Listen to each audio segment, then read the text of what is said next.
जय माता दी दोस्तों, राधे राधे। नवरात्रों का आज तीसरा दिन है। नवरात्रों के दौरान श्री दुर्गा सप्तशती के पाठ का अत्यधिक महत्व है। श्री दुर्गा सप्तशती में कुल 13 अध्याय हैं। श्री दुर्गा सप्तशती का संपूर्ण पाठ या तो एक साथ करना चाहिए, अन्यथा नवरात्रों के पहले 7 दिन प्रत्येक अध्याय का पाठ करना चाहिए। तीसरे नवरात्र पर चौथे अध्याय का पाठ करना चाहिए। इस तरह सप्तमी तिथि तक श्री दुर्गा सप्तशती का संपूर्ण पाठ हो जाता है और महाअष्टमी तिथि को श्री दुर्गा सप्तशती के संपूर्ण अध्यायों का पाठ अवश्य ही करना चाहिए। हम इन नवरात्रों में हर दिन जिन अध्यायों का पाठ करना चाहिए उन्हें वीडियो के रूप में प्रस्तुत कर रहे हैं। आज नवरात्रों का तीसरा दिन है, इसीलिए आज हम श्री दुर्गा सप्तशती के चौथे अध्याय का पाठ करेंगे। पहले 3 अध्यायों में देवी के प्रादुर्भाव का वर्णन और महिषासुर और उसकी सेना का वध का वर्णन मिला है। महिषासुर और उसके संपूर्ण सेना के वध से सभी देवता अत्यंत प्रसन्न हो देवी भगवती की स्तुति करने लगते हैं। भगवती की स्तुति का वर्णन हम चौथे अध्याय में पाते हैं। जिस तरह दुर्गा सप्तशती के हर अध्याय का अपना महत्व होता है, जिस तरह दुर्गा सप्तशती के हर अध्याय से होती है विशेष कामना पूर्ति, उसी तरह चतुर्थ अध्याय के पाठ से भक्ति, शक्ति तथा दर्शन के लिए जो साधना से जुड़े होते हैं वह समाज हित में साधना को चेतना देना चाहते हैं तो यह पाठ फल देता है। कहिए जय माता दी, लिखिए जय माता दी। भक्तों, वीडियो स्टार्ट करने से पहले हमेशा की तरह जय माता दी लिखकर कमेंट सेक्शन भर दें और इस वीडियो को लाइक भी अवश्य करें।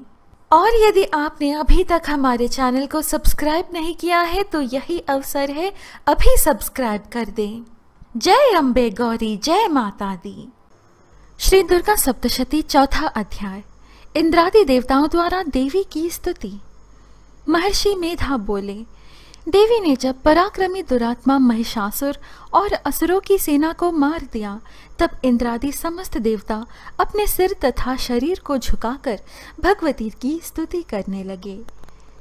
जिस देवी ने अपनी शक्ति से यह जगत व्याप्त किया है, जिस अतुल प्रभाव और बल का वर्णन भगवान विष्णु जी, शंकर जी और ब्रह्मा जी भी नहीं कर सके, उस अंबिका को हम भक्तिपूर्वक नमस्कार करते हैं।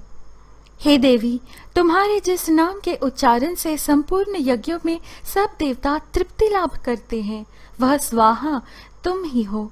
इसके अतिरिक्त तुम पितरों की तृप्ति का कारण हो, इसीलिए सब आपको स्वधा कहते हैं। हे देवी, वह विद्या जो मोक्ष को देने वाली है, जो अचिंत्य महाज्ञान, वह तुम ही हो। तुम वाणी रूप हो और दोष रहित ऋग तथा यजुर्वेदों और सामवेद की आश्रय रूप हो। इस विश्व की उत्पत्ति एवं पालन के लिए तुम वार्ता के रूप में प्रकट हुई हो और तुम संपूर्ण संसार की पीड़ा हरने वाली हो। हे देवी, मेधा शक्ति तुम ही हो और दुर्गम भवसागर से पार करने वाली नौका भी तुम ही हो। तुम हमारे कल्याण के लिए प्रसन्न हो। आपके प्रसन्न होने से इस जगत का अभ्युदय होता है और जब आप क्रुद्ध हो जाती हैं तो कितने ही कुलों का सर्वनाश हो जाता है। यह हमने अभी अभी जाना है, जब आपने महिषासुर की बड़ी सेना को देखते ही देखते मार दिया। आप तीनों लोकों में मनवांछित फल देने वाली हो। हे माँ दुर्गे, आप स्मरण करने पर संपूर्ण जीवों के भय नष्ट कर देती हो और स्थिर चित्त वालों के द्वारा चिंतन करने पर उन्हें और अत्यंत मंगल देती हो। हे देवी, आपका शत्रुओं को शस्त्रों के द्वारा मारना इसलिए है कि शस्त्रों के द्वारा मरकर वे स्वर्ग को जावें। इस तरह से हे देवी, उन शत्रुओं के प्रति भी आपका विचार उत्तम है। आपका बल व पराक्रम शत्रुओं का नाश करने वाला है। इस तरह आपने शत्रुओं पर भी दया प्रकट की है। हे देवी, आपके बल की किसके साथ बराबरी की जा सकती है तथा शत्रुओं को भय देने वाला इतना सुंदर रूप भी और किसका है। हृदय में कृपा और युद्ध में निष्ठुरता, यह दोनों बातें तीनों लोकों में केवल आप ही में देखने में आई है। हे माता, युद्ध भूमि में शत्रुओं को मारकर आपने उन्हें स्वर्ग लोक में पहुंचाया है। इस तरह तीनों लोकों की आपने रक्षा की है।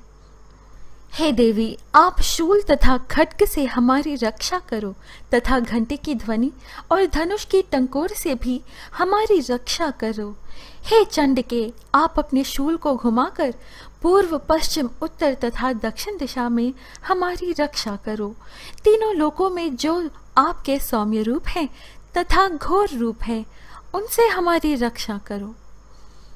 महर्षि बोले कि इस प्रकार जब सब देवताओं ने जगत माता भगवती की स्तुति की, तब देवी ने प्रसन्न होकर कहा, हे देवताओं, तुम सब मुझसे मनवांछित वर मांगो। देवता बोले, हे भगवती, बस इतना वर दो कि जब जब हम आपका स्मरण करें, तब तब आप हमारी विपत्तियों को हरण करने के लिए हमें दर्शन दिया करें। बस तथास्तु कहकर देवी अंतर्ध्यान हो गई। भक्तों, यह है श्री दुर्गा सप्तशती का चतुर्थ अध्याय। आशा है आपको हमारी यह प्रस्तुति अच्छी लगी। नव दुर्गा की कथाएं, दुर्गा सप्तशती के अध्याय और आध्यात्मिक वीडियोस पाने के लिए कृपया हमारे YouTube चैनल पवित्र वचन को सब्सक्राइब कर हमसे बने रहिएगा। अभी मुझे अनुमति दीजिए, फिर मिलेंगे अगली वीडियो में। जय माता दी।